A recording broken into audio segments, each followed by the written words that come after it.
Nagluluksa ngayon ang buong mundo, lalo na ang mga Katoliko sa pagpanaw ng kinikilalang pinakamakapangyarihang tao sa Katolisismo sa buong mundo. Sa edad na 88 taong gulang, nilisan ni Pope Francis ang mundo at muling nagbalik sa piling ng Panginoon. Hindi pa inaanunsyo ng Vatican ang sanhi ng pagkamatay ni Pope Francis.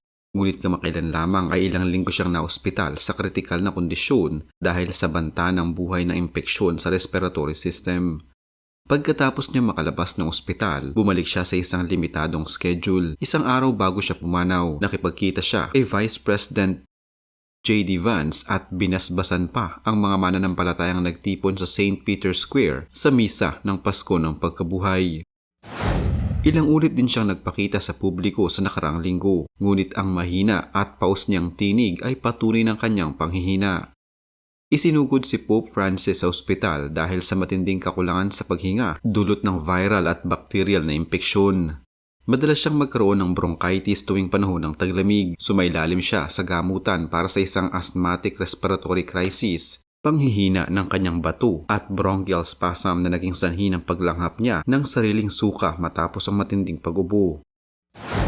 Gumamit siya ng non-invasive mechanical ventilation sa gabi at high-flow oxygen therapy sa araw. Sa pagpanaw ng isang papa, ang mga kinaugaliang ritual ay sinulat at pinino sa paglipas ng mga siglo upang tiyakin ang pagiging lihim at maayos na paglipat ng kapangyarihan. Ang maingat na isinagawang seremonya ay nagbibigay ng kaayusan sa simbahan sa pinakadramatikong sandali ng pagbabago. Ayon sa pahayag ng Vatican, pumanaw si Pope Francis noong Lunes na alas 7:35 ng umaga.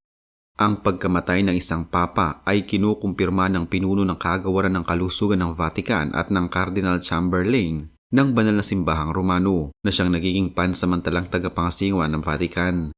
Ang bangkay ng papa ay bibihisan ng puting kasuotang pangpapa o kasak at dadalhin sa kanyang pribadong kapilya.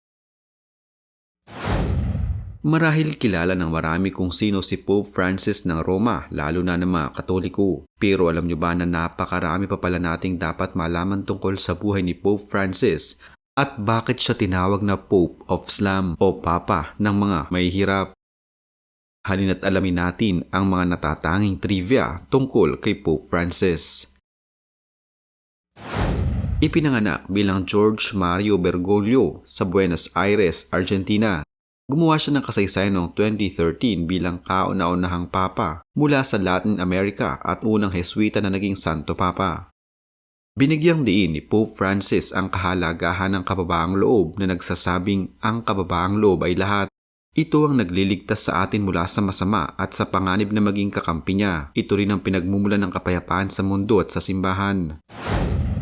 Noong kanyang kabataan, mahilig siyang sumayaw ng tango. Gustong-gusto ko ito. Para bang nanggagaling ito mula sa loob ko, minsang sinabi ni Pope Francis. Bago pumasok sa seminaryo, nagsanay at nagtrabaho siya bilang isang kimiko na nagpapakita ng kanyang malawak na kaalaman sa akademya. Nagtrabaho din siya bilang isang bouncer sa isang bar at paminsan-minsan ay bilang isang janitor.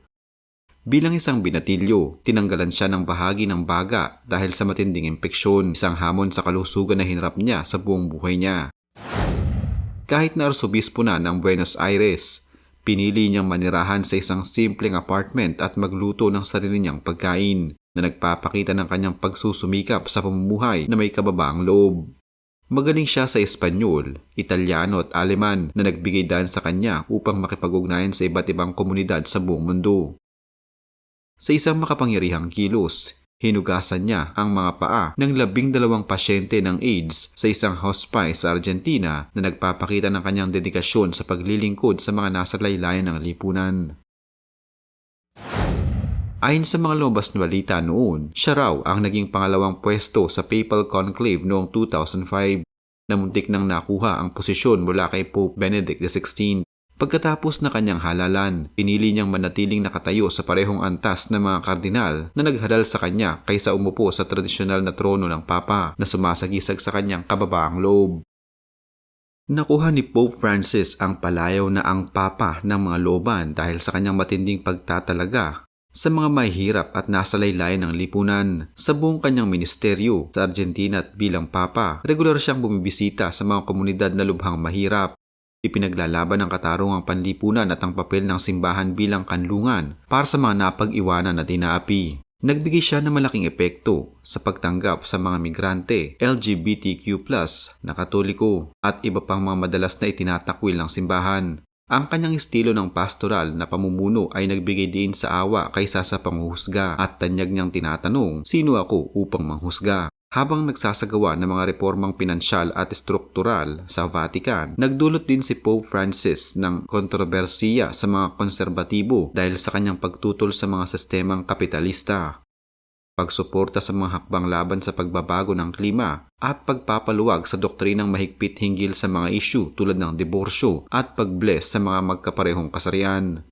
Ipinagkait ni Pope Francis ang paggamit ng mga pribilehiyo ng kanyang posisyon sa Argentina. Pinili niyang magluto ng sarili niyang pagkain at sumakay sa bus papuntang trabaho. Nang siya ay mahalal bilang papa, sumakay siya sa ekonomiyang klase at siya mismo ang nagbuhat ng kanyang mga bagahe. Mahilig si Pope Francis sa soccer. Ang paborito niyang koponan ay ang San Lorenzo na soccer club mula sa Argentina.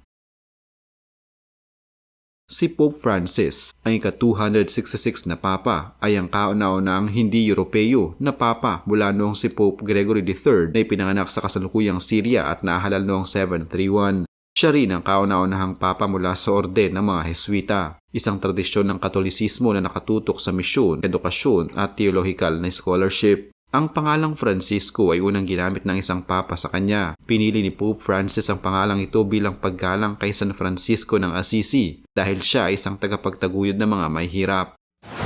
Noong huling bahagi ng 2013, nakumpirma ang mga spekulasyon na si Pope Francis ay lihim na lumalabas ng Vatican tuwing gabi upang magbigay ng pera sa mga homeless nang siya'y nahalal bilang papa. Pinili niyang huwag isuot ang mga pulang sapatos na custom-made na ibinigay sa kanya. Sa halip, ipinasya niyang isuot pa rin ang kanyang mga lumang-luma na itim na mga sapatos mula sa Buenos Aires. Sa panahon ng kanyang pontifikado, si Pope Francis ay nanirahan sa bahay ng Saint Martha kasama ang mga kawani ng Vatican sa halip na tumira sa karaniwang Papal Palace.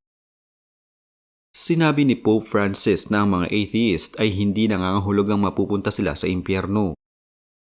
Walang hangganan ng awa ng Diyos at kaya't nararating nito ang mga hindi naniniwala na ang kasalanan ay hindi ang kawalan ng pananampalataya sa Diyos, kundi ang hindi pagsunod sa konsensya. Noong Hunyo 2015, naglabas si Pope Francis ng isang encyclical tungkol sa pangangalaga ng kalikasan na tinignan bilang isang mahalagang hakbang upang magbigay inspirasyon sa mga tao ng pananampalataya at mga pinuno ng relihiyon na gumawa ng makabuluhang aksyon para sa klima. Matapos pamunuan ng simbahan ng 12 taon at makipaglaban sa isang malubhang sakit, pumanaw si Pope Francis sa edad na 88 kahapon lamang. Ang kanyang pamana ay nananatili bilang isang tinig para sa mga walang boses, isang tagapagreforma at isang pastol na palaging inilalagay ang mahihirap sa puso ng misyon ng simbahan.